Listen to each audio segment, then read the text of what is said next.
It's Dr. Bruce from the Marshall Clinic here, and we're just ready to open. We're going to open up tomorrow, and so I just want to show you a few of the things that we've done to make everything super safe for you.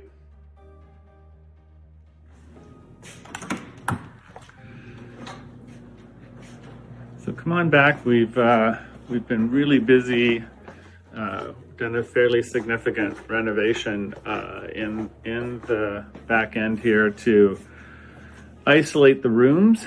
So we've gone and created full glass partitions for every operatory, so that when you come in, now the operatories are all sealed. So there's glass above, X-ray units are enclosed, and then there's glass right to the wall. And that's the same for every operatory. And the reason that we're doing that, and then we've got out here, we've got some vinyl curtains.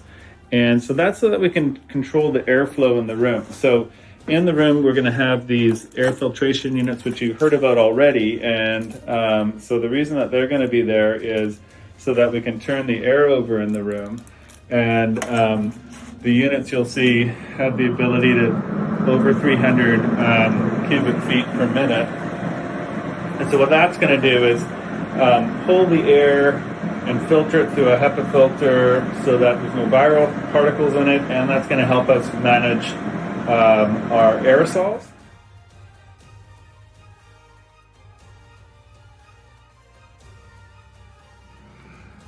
So air filtration is a big deal because we know that in dentistry, with ultrasonic instruments and high-speed handpieces, we create an aerosol. And the aerosol is like a very fine cloud, all sort of like 5 microns and under, that stays, it's about a 7-foot sphere that's suspended in the operatory or the room above where you're operating. And although there's no studies that show that COVID-2 causes transmission and disease, there are a lot of studies. If you go back to, we have experience with SARS-1 or COVID-1 back in 2004, and there's a lot of data that in the CDC, WHO, and OSHA, all those organizations have recommended that to manage and make workspaces safe, that you have to manage the air. So you may have heard of, Saskatchewan came out with some recommendations for how to, manage these things, and their advice was close the operatories up, wait 2 hours for this aerosol to settle, then somebody can go back in and clean. Obviously, that's prohibitive in a space like Vancouver, where you don't have a lot of space and that sort of thing. So the College of Ontario said that if you hadn't figured out your airflow, HVAC flow in a room, that you would have to assume 2 air turnovers per hour, and therefore you would have to wait 3 hours for the aerosol to settle, which is even worse.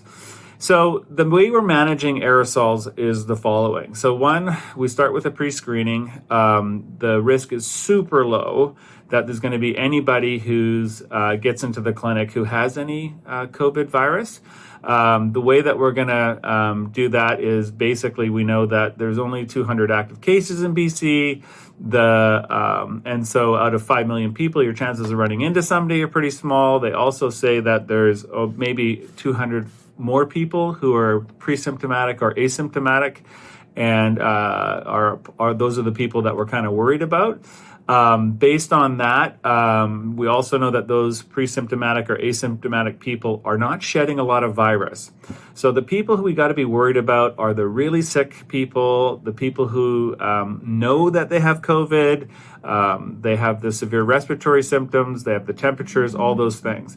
And so we're screening for that. We're doing screening questions. When you come in the front door, there's going to be We're going to take your blood oxygen level because we know that this is a respiratory virus, and if you get inflammation of the respiratory mucosa, you're going to have decreased perfusion, and therefore your blood oxygen level will drop. So if you have a blood oxygen level of lower than 92%, we'll send you home. And likewise, we're going to be doing your temperature. And we know if you have a temperature of over 38 degrees Celsius, that also means you got some sort of an infection, then you shouldn't be here. So that's going to screen out everybody who's at risk. And then to manage it in the operatory, so if we are doing aerosol generating procedures, you'll come back, you'll be given a rinse for a minute.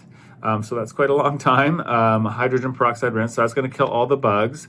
Then we're going to make sure that we manage the aerosol by suctioning. So we're doubling the power on our suction. Coming up, we've got a new machine coming. So we're going to have, instead of 2 1-horsepower engines, we're going to have two 2-horsepower engines to just really make sure that we can high volume evacuate and get 95% of the aerosol at the source. So that makes it look really good.